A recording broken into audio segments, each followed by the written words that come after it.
Petrus adalah seorang pemuda yang tumbuh di desa kecil bernama Sinar. Sejak kecil, ia dikenal sebagai anak yang cerdas dan penuh rasa ingin tahu. Namun, hidupnya berubah drastis ketika Yokbed, sahabatnya yang paling dekat, dituduh melakukan pencurian yang tidak pernah dilakukannya. Yokbed ditangkap dan dijebloskan ke penjara desa tanpa bukti yang jelas. Petrus tidak bisa tinggal diam.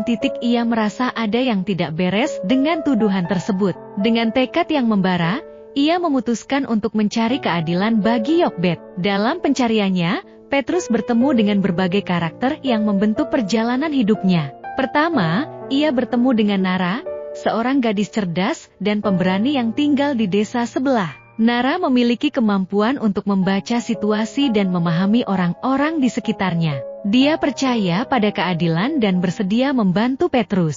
Bersama-sama, mereka menyelidiki kasus Yokbed, menggali informasi dari penduduk desa, dan mencari bukti yang dapat membebaskan sahabat Petrus.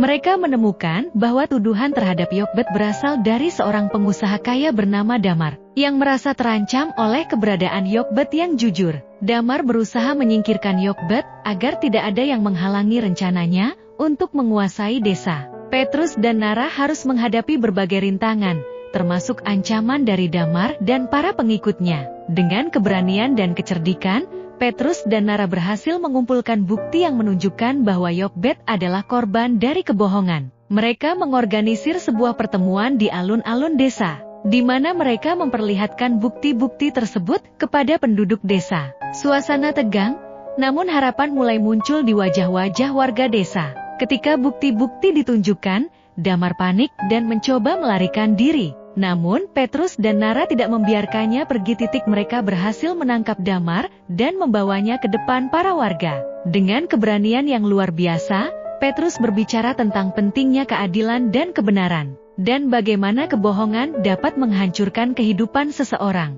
Yokbed dibebaskan, dan Damar dihadapkan pada konsekuensi dari perbuatannya. Desa Sinar kembali damai, dan persahabatan antara Petrus dan Yokbed semakin kuat. Nara, yang telah menjadi teman sejati mereka, berjanji untuk selalu berdiri di sisi keadilan. Dalam perjalanan pulang, Petrus menyadari bahwa pencarian keadilan tidak hanya tentang membela sahabat, tetapi juga tentang membangun komunitas yang saling mendukung dan menjaga satu sama lain.